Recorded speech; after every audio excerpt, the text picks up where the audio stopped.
What's up, Netflix fans? They have split Cobra Kai, the final season, into 3 parts. This is part 2. We're going to talk in detail about what happened a little later on, but first, general thoughts. Did you enjoy this season or this part of this season as much as you have seasons in the past? Competitors and senseis. Welcome to the world's greatest karate tournament. All right, we're back. We have entered the Sekai Taikai tournament. Not only the 2 groups that we know in Cobra Kai and Miyagi-Do, but some other people involved as well, where different dynamics and relationships start to build in the middle portion of this season. I want to start there, though. I don't love the fact that they've split this into 3 parts. It feels like Netflix is milking it, and I don't blame them, right? You have an IP this massive, you have something that is inevitably spawning into a movie. We got that announcement recently. I understand why you want to keep this going as long as possible, but at the same time, it almost ruins people's excitement. I've had to tell multiple people who love this show that, hey, part 2's coming out next week. Oh, I didn't know that. Yeah, part 2 is not the last part. There's a part 3. Oh, I didn't know that either. And so I just don't feel like that way to go about it is the best way, and splitting what is one concrete story into 3 parts kind of ruins the momentum. Like, I get it. We end this part off on a massive, deadly cliffhanger, and we'll discuss all of the implications of that here in just a second, but you've also got it to where we have to wait months now for part 3, and that's not great. That being said, I was a little disappointed in part 1, not because of the limited number of episodes, but because we are building clearly to this Sekai tournament that is massive. The implications are huge, but it was a lot of buildup, and it was a lot of repetition, things that we've seen before, and that is a critique that I'm going to carry over into part 2. We are seeing these elements on repeat. Our 2 faves, Daniel and Johnny. Now, there's one secret that Daniel is uncovering that we will talk about specifically, that it's a pretty big deal, and I've used the word implication already, but the implications of this are going to be massive in part 3. But once again, they're kind of having a fallout. They're completely disagreeing on how to mentor these kids, how to teach them the ultimate goal of winning this tournament, which is, it's kind of against what Karate Kid was all about originally with Mr. Miyagi. Not all about victory, but more about the moral value of what we're learning along the way. And that's still present, but the eyes are on the prize. That's important, but they completely disagree on how to train these kids. And thus, we're going to get a lot of smaller battles within the big battle between the adults, and then within the kids, it's a lot of melodrama, which is kind of what we're used to with this show, but they take it the extra mile because there are these other dojos here, and you're getting a little bit of this, a little bit of that, a little bit of relationship drama, seeing other people together. There's jealousy that spawns between characters, and, you know, one of the biggest revelations that we got at the end of part 1 was obviously what happened with Tory going over to the dark side. Now, part of me's like, we can't blame her, but she also had an arc to where she came to accept and embrace the people that cared about her, and then all of a sudden, because of this one thing, she's back with Cobra Kai. And I get it, they had to amp up and elevate the drama in this season, but again, you kind of have an arc, and then you start going against that later on, and that becomes repetitive with numerous characters here. Like I mentioned, Daniel and Johnny, they are consistently fighting in this part of this season. And so it just feels like a lot of rinse and repeat elements within the formula that admittedly does kind of work. I've read a lot of people that are just so disappointed in where this show has gone, and some people are just kind of sick with the same thing happening over and over. And I completely understand that, but when they elevate the drama on this level, and even though it's a rinse and repeat formula, I have in the back of my mind, well, I mean, this is the final season, so it's kind of the last time we're going to see this. And then it's like, well, what else would they do to keep those stakes alive? And so while it definitely is that, and I acknowledge that, I was kind of into the drama a little bit of part 2. And just to get this out of the way, I do think part 2 is a significant improvement over part 1, because not only is this tournament intriguing and engaging, the first episode, I'm like, yeah, this is kind of fun. We're focusing less on the karate aspect of it all. It's more of this brawl. They're tagging in and out, this and that. But then it gets a little more personal a few more episodes in, and I believe it's episode 9, where we get those individual battles, and we're finally able to focus on those that are here for a reason. Characters coming back into play, such as Kenny, but also getting those huge battles that we've been waiting on out of the way. And so the big fight, lots of fights in this part, but the one that I want to focus on is that fight in episode 9, where we just get a lot of great interactions and a lot of great battles. And the way that one character, not to spoil it so soon, wins one of those battles was awesome. I mean, like, jump out of your seat. Holy shit.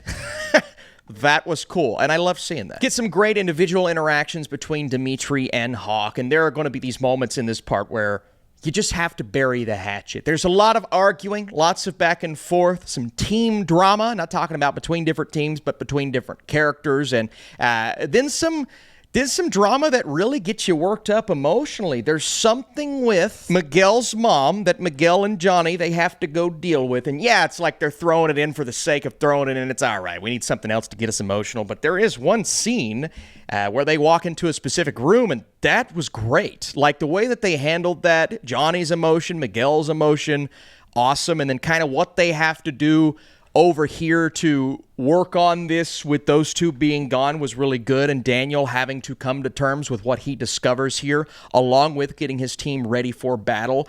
That was great. And so some manufactured drama that's very repetitive, very melodramatic, but also some drama that I thought genuinely worked, and it all elevates and ramps up to episode 9. And it's always the episode before the finale. Not technically the finale, it's a part 2. But episode 9 is where it all goes down, in my opinion, and that was awesome. And there are some great moments between characters that you're not going to forget while watching. And I love seeing it, man. Say what you will about that rinse and repeat formula. It's just hard not to be invested when you've been with these characters for so long, and you know that these journeys are coming to an end soon, barring what they do with this movie. Have no clue what it's about. And then you have episode 10. So let's talk about spoilers for just a second. I don't want to talk about too many spoilers because we're going to do one big deep dive when this thing comes to an end here in a couple of months. But obviously Miyagi-Do wins in episode 9. Cobra Kai is eliminated. But of course, in a sports competition movie or TV show, they have to do the thing where one of the teams is cheating and they let Cobra Kai back in. And I'm thinking, all right, that's cliche. That's very generic, because you know when Miyagi-Do wins in episode 9 and they move on, you know Cobra Kai's not out of it yet. You don't know how exactly Kreese is going to weasel his way into this and what's going to go down from that perspective, but that's how they do it, and I thought that was, I don't want to say predictable, but that was just kind of like, all right, it's a cliche. I guess we're going to utilize it. And of course, Terry Silver's there messing things up in this journey that Daniel's been on, discovering that Mr. Miyagi did indeed kill someone within the Sekai tournament back in his day. Now, some people are going to get frustrated with that revolution and kind of how Mr. Miyagi has been vehemently opposed to that his entire life, how he trained Daniel with that exact opposite mindset. And so when Daniel sees that, obviously it's like, oh my God, everything I've been taught is a lie. But at the same time, I'm like, they're definitely building up to something here. And I think that something is going to go a long way in part 3 to give us the reason why Mr. Miyagi took what happened and, you know, formed the Mr. Miyagi that we know and love. Obviously, they're not just going to show us that and be like, Mr. Miyagi is a horrible person. This kind of shows what this violence can escalate to. And then when we get to episode 10, when this big brawl breaks out and everybody's just like, screw it. We'll just fight each other and kill each other.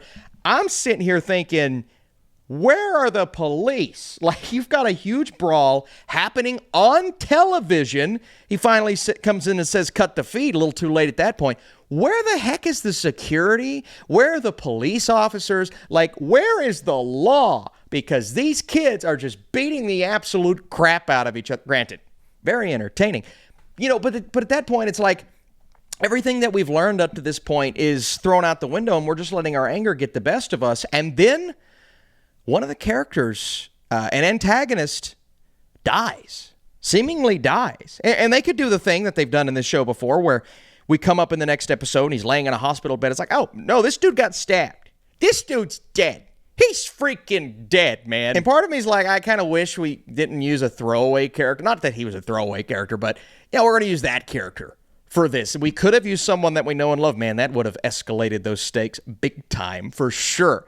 But we didn't do that. But man, no, we actually had a death on the premises because of all of this fighting. Not necessarily, and Daniel saw it, not necessarily the kid's fault who he was fighting, but this dude out of anger grabbed a knife and ended up impaling himself with it. So congratulations, buddy. You're an idiot. Rest in peace. Now, part of me's like, I feel like this show is kind of losing the vision of what or who it was supposed to be to start with because of what we've escalated to. And again, we are on a repetitive formula here. But then another part of me is like, the stakes have gotten so high and our characters are, in this moment at the end when everyone's looking around like, did that just happen to her? Yeah, you keep fighting for this goal and fighting each other, and you've got Kreese and Tory causing mayhem along the way, you're inevitably going to end up here. And here's where we are. I mean, that's where we end up at the end of part 2. And so that was just...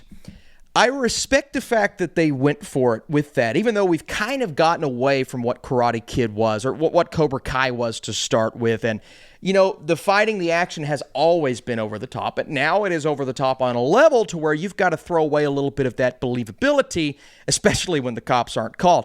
But I do respect the decision, the bold decision, and the cliffhanger admittedly has my blood pumping, my heart's elevated to see where we're going to go next. And so it did its job. It absolutely did its job. And I'm curious to see where Cobra Kai is going to end up. Again, has season 6 been my favorite season? No, it has not, because part 1, and this is just the way that they divided it, part 1 was a little too slow.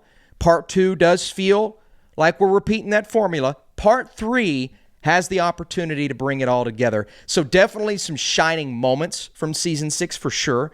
I'm still intrigued. I'm still engaged. I like the character arcs. I like specifically Tory's journey here. Robby had some good moments, even though the relationship thing and kissing that girl and her scene, I'm just like, I guess it's kind of tacked on. It's thrown in there to create a little bit more drama than maybe we even needed. And then Miguel has some great moments, some great emotion displayed in this season, but I do wish his character individually would have gotten a little bit more. We're much more focused on Daniel and the tournament and Kreese and just the teams going up against each other and Tory and the backstabbing, if you will. So I wanted a little more out of certain characters. Hawk and Demetri are solid. I'm interested to see where we're going with part 3. Now, it has a lot to do. How do we recover from what happened? The death on display here. And what happens with this tournament, man? Because, again, it feels like every time you knock Cobra Kai out, they're back in it. And I don't want them to use that cliche again. We've got to settle this once and for all. It's got to go down in part 3. And we've got to make things right. How are we going to do that? What's going to happen with Daniel's journey to learn what Mr. Miyagi was all about? I think I know where that's going.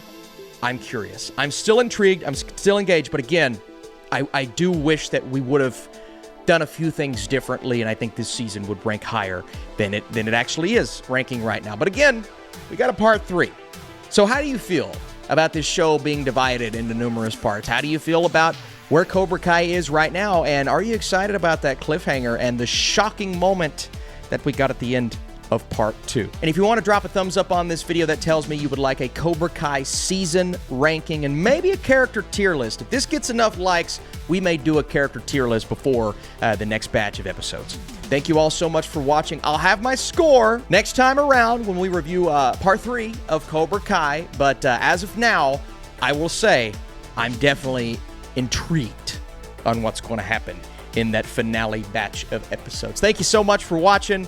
I'll be back with another Netflix review very soon.